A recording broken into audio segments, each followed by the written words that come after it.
Alright, what is good, ladies and gentlemen? It is the Master Reviewer back again with another review, and today we are doing a review for Naked Gun 33 and 1/3 The Final Insult. This is the final Naked Gun movie that came out in the 1990s slash late 1980s. It is the final movie before the newest one, which is The Naked Gun, which I am hoping that I'll be able to watch this week, but yeah, this is the third one in the original trilogy, and I was debating whether or not to do a review for this now because I'm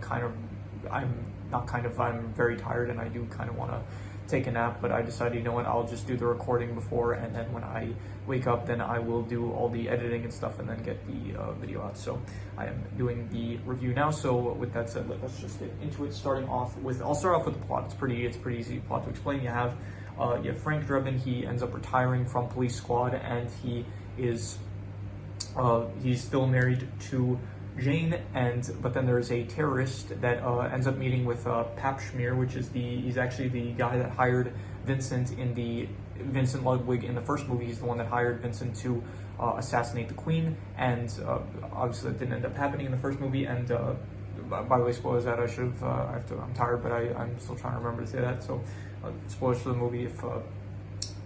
Spoilers for this movie. Yeah.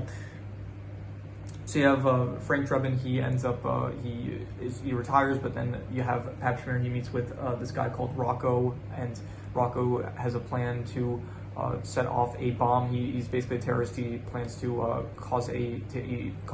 he has a plan to cause an explosion at the I think like the Oscars or the Academy Awards or something. It was some sort of award show and stuff. So the plot is, Frank Drebin. He has to go undercover to meet. First, he goes to a sperm clinic to find out about Tanya, who is a woman that is working with Rocco. Then he ends up going to a prison to meet Rocco and then kind of like go undercover basically, and then he ends up working with Rocco until eventually he is revealed, and then the final showdown is at the Academy Awards. So in terms of the plot for the movie, I would give this I would say it was I would give it between a 7.5 to an 8, and I think I will go with 7.5. I think I'm going to be harsh about this. I'm just going to give it a 7.5. It was very good. I'd say it is a pretty easy to follow along plot, and it was enjoyable. The bits with the prison, the bits with the Academy Award. It was a good plot, interesting, and for the whole terrorist attack, it was a pretty just straightforward, entertaining plot, I'd say. In terms of the characters, you have Frank Drebin once again. Leslie Nielsen. He is always a pleasure to watch. Other than him, you have let's see, you have Tanya. She was a fine character. She wasn't really that interesting, to be honest. She was just I don't know. She was just like someone that was working with Rocco, and she was meant to be just a attractive woman that kind of not really tempts Frank, but her purpose was just like to have bits with her where she was being seductive, I guess. So other than her, you have Rocco's mother, who was pretty funny, I'd say. She had some good bits. You have Nordberg and Captain Ed, who don't really show up too much in this movie, but you still have some good moments with them. Not going to say anything about their actors, really, because there's nothing to say, especially not about O.J. Simpson, because of the obvious that I do not have to state at this point. Well, so you have Jane, who I did like Jane in this movie. She did kind of go on her own. She was most interesting in this movie, that I'd say, compared to the other movies, because she actually felt like she had something to do in this movie rather than the other movies where the first one she just plays like the love interest for Frank, and then the second movie, for some reason, she just breaks up with Frank out of nowhere and then gets back together with him by the end, which just didn't feel like I don't know, it felt like they just didn't know what to do with the character. This movie is like, they do end up breaking up kind of like Frank and Jane, but it feels more natural. It's like Frank is retired, but then it's like he unretires, and because he unretires, there's even the whole sequence where they try to make the relationship work with like you have them like planning to have like a romantic evening and stuff, but Frank, he like jerked off the entire day before that, so he was because he was at a sperm clinic undercover and stuff. So yeah, and because of that, Jane realizes that he is once again working with Police Squad, and he is not retiring like he said he did. So like that actually feels like a more natural way for them to break up compared to the last movie, where it's like I don't even think they gave an explanation for why they broke up. So I did like Jane's character in this movie. She was much better. Rocco, also, he's my favorite villain, definitely, out of all the villains. I did not really care for Vincent Ludwig or I forgot the one, Quentin from the last movie. They all felt like very cartoonishly evil, just like evil for the sake of being evil. Rocco, he didn't even feel like evil, really. He's just like like he's a criminal and he's like just doing a terrorist attack because he was like getting paid a lot of money to do it, which I guess like Vincent from the first movie was also getting paid a lot of money, but he still felt like those ones, they were like rich guys that were being evil. So if it came off as more cartoonish, he's like, he was in prison, you saw like he feels like a down to earth, not down to earth, obviously he's a terrorist, but he still feels like he's more entertaining, it felt like. And so I liked Rocco as a villain. He was my favorite villain in the franchise. So yeah, in terms of the characters, I'm going to go with I'd say probably, I'll go with a 7.5, I think, 7.5 to an 8, I'll say. And I'll be generous, I'll give it an 8 out of 10. I thought the characters were great. I did really like them. They were entertaining. Just some characters were weaker than others, and like Nordberg and Captain Ed, if they showed up a bit more. Like, I did like their presence in, I think, the second movie more than this movie. And Tanya, I didn't really care for her, but other than that, like you did, all the characters I thought were good. So, yeah, 8 out of 10, I'd say great characters. In terms of the settings, I actually really like the settings. You had a prison setting, which is always fun to have a prison setting. It feels like I don't remember a time where a prison setting was ever not entertaining. So I do like the prison setting, the Oscar setting at the end, like the Academy Award. That was also a nice area to have. The sperm clinic, very very interesting area to have. The supermarket at the start, also just great. The beginning sequence, also the beginning sequence was just hilarious, and I'll get more into it with the comedy aspect. But yeah, I like the setting. It was good. So the settings, honestly, I'll give a probably. I'll go with another 8 out of 10. I'd say that they were great settings and I liked them a lot. Yeah, in terms of I'm grouping these all together because they all kind of fit the same genre, really. I'm grouping comedy, action, and crime because, to be honest, all three are kind of just used, like the action and the comedy are used in this movie pretty much for comedic purposes. So I'm just grouping them all together because I think that it's going to be easier that way. And I really liked the comedy in this movie. It was great. I think it was funnier than the second movie, and I think it was about the same level as the first movie, if not a bit better. I think that it was just a lot of great bits with the sperm bank, the intro sequence with like all the baby strollers like falling down the stairs and stuff, and like the president going by, the Pope going by. There was a thing where it's like Frank was going through files, and one of them was like the Hoffa murder, the Kennedy assassination, the Watergate scandal. And I guarantee you, if this movie was filmed nowadays, they would absolutely include like the Epstein missing footage and stuff like that. So what else? The metal pants, the prison, all the prison stuff. I really like the prison fight. That was hilarious. The final, the dancing sequence with Frank at the end with at the Oscars and stuff. It was just great comedy, and I would give it probably, I would say, an 8.5. I think it was amazing. The comedy / action / crime. Once again, the action, it's really just like used for comedic purposes. So any fights that they had, it was just for comedic effect. And the crime stuff, it was also like just all the crime stuff was like related to it served the purpose of the comedy. So just once again, 8.5. In terms of the worst thing, I think the worst thing was there's no real worst thing I'd say that comes to mind, but I will say probably that I did not really I'll say certain characters do feel underutilized, like Nordberg, Captain Ed, Tanya. I didn't really care for them as much as I would have hoped for. Like Nordberg and Captain Ed specifically, I feel like they were underutilized.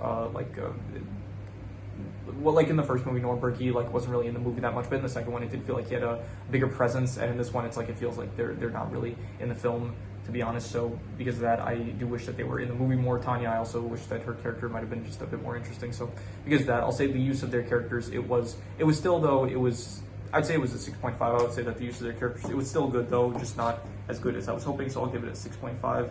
In terms of the best thing, I'm going to just reuse the comedy score once again. The comedy was just very amazing. I loved it. It was very good, and so I'm just going to reuse the score once again, 8.5. Any extra notes I have? Once again, I said over the intro scene. It's just great, best intro scene in the franchise so far. I really liked it. They do have another disco scene, and they play the song. I forgot the song. "Staying Alive." I'm pretty sure they play the song "Staying Alive," and it was a disco scene. It was in this movie, and I want to point out in Airplane, in the movie Airplane, which also has Leslie Nielsen, they do have a disco scene with the song "Staying Alive." So wanted to point that out. They played the song "Great Balls of Fire," and I know that song because in 5th grade I ended up doing a project with that song in music class, so I know that song and I like that song, so I wanted to mention that. The ending was pretty good. I think I wrote that it was a good ending. I'm trying to remember what the ending was because it's actually been a few hours since I watched the film. The ending was with, let me recall, oh yeah, the ending was in the hospital where Frank he does end up having a child. That was like part of the thing, like one of the reasons that Jane leaves because Frank wasn't sure that he wanted to have children, but then by the end of the movies, like he did say like he wanted to like protect the world, like because he wants a world that like his children can be safe in, and so he does end up having a child with Jane, and it was a good sequence where it's like they go into the wrong room, and so he ends up delivering like a like a he ends up delivering like a black child, and so he thinks that like Nordberg was banging Jane, so that was a good way to end. So it's like the final sequence is like Frank chasing after Nordberg, so I thought that was good. So yeah, and it was the birth of Frank Drebin Jr., who I'm pretty sure he's the protagonist of the next film. That is something that I do know about the next film going into it. So yeah, those are all the extra notes I have. So I'm going to do the calculations. So King Crimson. All right, so it ends up coming out to an 8 out of 10. And to be honest, I think I would give it a bit higher. I think I would actually go between an 8 to an 8.5. I think it was between great and amazing. And to be honest, I think this is at the very least like tied for my favorite film in the franchise. I think it might honestly be slightly better than the first one. I think but after I finish reviewing I'm gonna review the newest one, The Naked Gun, and then I will do a ranking video for all the films, and then I will give my final consensus on how the films compare to each other, and I will rate the franchise as a whole at the end. But yeah, so I will give it 8 to an 8.5, and yeah, so between great and amazing, I would say. So yeah, that is pretty much all there is to it. I also want to say, I think in the future, the video before this was a comparison video between John Wick and Barbie, and I did actually enjoy doing it, so I think in the future, I do want to mention, I didn't mention that video, but I do think I'm going to try to do more videos like that. I think at least I want to do like, specifically, the criteria for like, if I'm going to do it, I want to do movies that are like, movie/shows/anime or like video games, or any media that I've reviewed up to this point. It has to be media that I've reviewed up to this point, and I want it to be like polar opposites, like John Wick and Barbie Life in the Dreamhouse, or something very similar. So I think one of the videos I'm going to do is I think I'm going to compare like the John Wick movies to the James Bond movies. I think that would also be fun. So I'm going to do both complete polar opposites and very similar media products. So if any of you have any suggestions, please leave it in the comments, and I will definitely take it into consideration. And yeah, if you have any movies, shows, video game stories, anime, anything that you want me to review, leave it in the comments. And I have actually been seeing that there have been some people that are leaving recommendations for stuff for me to review in the comments, which I do very much appreciate. And I am keeping track of it. I am actually, I have a list, and I'm making sure to like write down like who suggests what and stuff. So when I do end up review, I am currently in the process of reviewing something that someone did suggest. And when that review does come out, I will make sure to credit the person that leaves the recommendation. So I do want to let that be known. So I will be giving shout outs to anyone that does end up giving a recommendation that I review. And I think in general, like anything that, if someone comments something, I will make sure to add to that list, and I will eventually get to it. So if there is something that you want me to review, I can almost guarantee, as long as it's not horror, and preferably nothing like I don't know, Cocomelon, something like that, like preferably nothing that's like really only catered towards like actual like toddlers. So if it's not horror and it's not that, then I can almost guarantee that I will, if you do comment something, then I will eventually get to it. So yeah, just have that in mind. And so yeah, if you have anything that you want me to review, shows, movies, anime, video game stories, anything. Also, I didn't mention this, but I also am planning to, there are internet series that I did watch, like The Amazing Digital Circus, Battle for Dream Island, aka BFDI. Like there is stuff like that I am also,